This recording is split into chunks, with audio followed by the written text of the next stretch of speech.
êtes déjà là. Je cherche un responsable de l'organisation de ce colloque. Ah non, parce que je devais intervenir devant vous pour parler de gouvernance du système d'information, mais oui, parce que je suis DSI, enfin, j'étais DSI. Je viens de me faire virer. C'est dingue. Mais vous voulez savoir pourquoi je me suis fait virer? Eh bien, je vais vous lire ma lettre de démission, elle est là. D'ailleurs, c'est édifiant. Hein. De graves manquements dans la prise en compte des demandes des métiers, des carences dans la protection des données, des insuffisances dans la création de la valeur, des négligences dans la gestion des risques, des déficiences dans l'architecture du SI, des faiblesses dans le pilotage des fournisseurs, des lacunes dans la maîtrise des budgets. Rien que ça. Alors, quand je suis passé chez mon DRH, et qu'il m'a dit que j'étais viré, il m'a dit la chose suivante, il a été très cash. Il m'a dit, tu as foiré grave dans la gouvernance du système d'information, on est obligé de se séparer de toi, hein, mais ça n'a rien de personnel. Rien de personnel, tu parles. C'est dingue. Et je vais vous dire, pour une fois que je rate quelque chose, hein, j'ai fait un ratage all inclusive. De toute façon, ça faisait un moment que je voyais bien qu'avec mon DG, il y avait de l'eau dans le gaz. Savez-vous qu'il y a quelques semaines, il est allé voir une voyante, une certaine Madame Irma. Eh bien, Madame Irma lui a dit que j'allais mourir de mort violente. Il lui a répondu, ça je le sais déjà, ce qui m'importe, c'est de savoir si je serai acquitté. Et il n'y a pas plus tard que 15 jours, il est venu me voir dans mon bureau. Il m'a dit, je regrette que le COMEX soit prêt à écouter n'importe quel imbécile. Vous devriez leur parler. Et enfin, on m'a rapporté une discussion qu'il a eue avec mon DRH, pas plus tard que la semaine dernière. Le DRH lui disait qu'il pensait que j'étais à moitié fou. Mon DG lui a répondu, s'il n'est qu'à moitié fou, c'est qu'il va déjà beaucoup mieux. Enfin, ce matin, il m'a reçu dans son bureau et il m'a dit, avec son style qui n'appartient qu'à lui, je n'ai pas l'habitude de mélanger le plaisir et le travail, mais aujourd'hui, pour vous, je vais faire une exception. Vous êtes viré. Du coup, j'ai pris mes petites affaires et me voilà. Hein?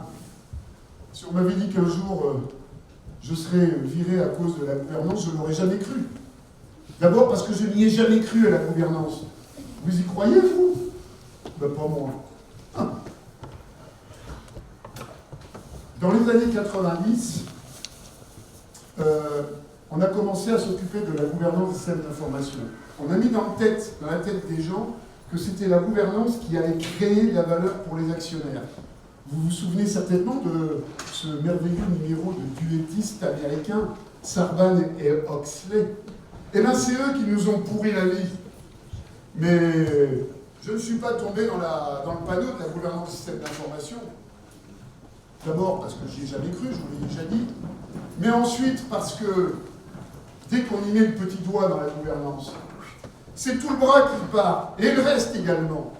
Puis en plus, ça coûte une blinde. On est obligé de faire copain-copain avec des gens avec qui ne sont pas de votre milieu, par exemple des auditeurs, par exemple des responsables gouvernance corporate. Hein, vous voyez ce que je veux dire, hein? Nous n'avons pas les mêmes valeurs. En plus, la gouvernance du système d'information, moi, je n'ai pas le temps.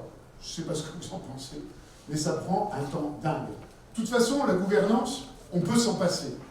Un ami DSI sicilien me racontait toujours, oui, il a eu quelques problèmes avec un éditeur de logiciels en mal d'audit de licence. Et donc il me disait toujours, avant d'ailleurs de décéder dans des conditions mystérieuses, donc il me disait, hé, petit, si on te demande ce que c'est que la gouvernance, tu as qu'à répondre que tu n'en sais rien. Et pendant des années, eh bien, on m'a fichu une paix royale. Mais j'ai appliqué une petite recette. Est-ce que ça vous intéresse que je vous explique ma recette? Vous voulez que je vous la donne? Bon, et bien voilà. Premier principe, ne jamais faire d'état des lieux. les états des lieux, c'est quelque chose de catastrophique. C'est un peu comme les examens médicaux. On sait tous qu'il faut en faire, mais on redoute toujours d'avoir les résultats. Donc, pour ne pas être emmerdé, je vous conseille de ne pas faire d'état des lieux pour ne pas apprendre de mauvaises nouvelles. Deuxième principe, ne jamais mesurer la performance du système d'information. C'est un piège. La performance du système d'information, la mesure de la performance du système d'information, ça se retourne inévitablement contre vous.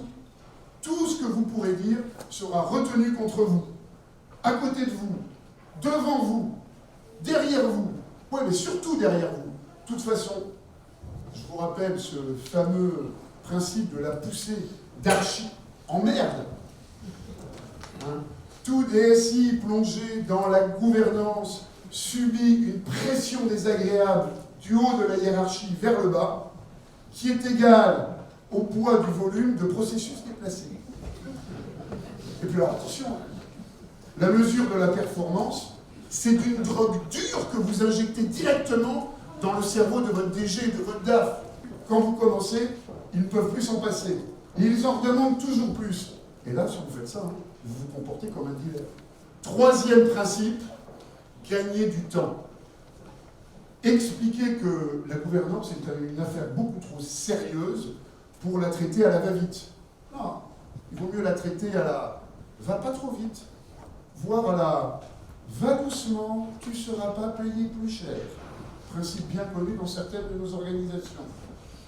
Et puis, je vous rappelle le fameux proverbe de ce philosophe chinois bien connu, Yaki Latsu.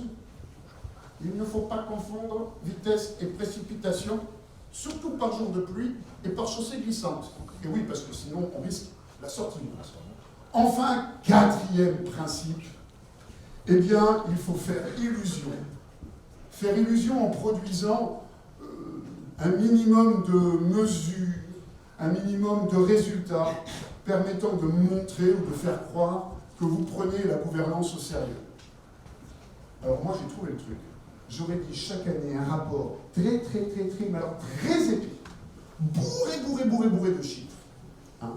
Et alors, je suis assez tranquille, je sais que personne ne le lira et qu'il ira rejoindre les autres dans un tiroir pour l'éternité. Les auditeurs et les consultants dans la salle savent très bien de quoi je parle. Moi, le mien, je l'avais intitulé, tiens, je vous le montre, il est là, le dernier. Vous voyez ? Gouvernance du SI, état de l'art, panorama des enjeux, bilan des perspectives, développement digitalo-numérique et performance au service de la stratégie et plus si affinité. Vous le faites rédiger par un stagiaire et hop, le tour est joué. Vous gagnez plusieurs mois de tranquillité et vous êtes sûr que personne n'ira mettre son nez dedans.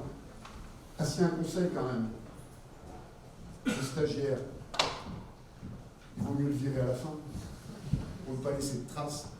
Comme me le disait mon ami DSI sicilien, regretté, petit, ne laisse pas traîner de témoins, ça pourrait nuire à ta carrière. Et voilà. Quand vous avez fait tout ça, eh bien, vous êtes assez tranquille, vous pouvez vous affranchir de la gouvernance. Hein, donc je récapitule, pas d'état des lieux, pas de mesure de la performance, gagner du temps, et ensuite, eh bien, faire illusion, enfumer l'économie. Avec ces 4 principes, vous avez le quartet dans l'ordre, et en plus gagnant. Et alors après, eh bien, vous êtes assez sûr que ce sera votre successeur qui aura tous les emmerdements. Moi, c'est ce qui m'arrive aujourd'hui. J'aimerais bien voir la tête du type qui va me remplacer dans quelques mois. Je sens que son cortex cérébral n'a pas fini de bouillir. Avant de partir tout à l'heure, mes anciens collègues ont eu la délicate attention de m'offrir un pot de départ. Vous savez ce qu'ils m'ont offert ? Ils m'ont offert le guide d'audit de la gouvernance du système d'information de l'entreprise numérique. Sympathique, non? Je pense que je vais le potasser. J'ai beaucoup de choses à apprendre là-dedans, j'ai l'impression. Ce qui me permettra de retrouver un job à la hauteur de mes inestimables compétences. Ah oui, le directeur juridique m'a écrit une petite dédicace. C'est très charmant. Bon voyage en terre inconnue. Eh bien, je vous remercie. Je vous souhaite un bon voyage et un bon voyage.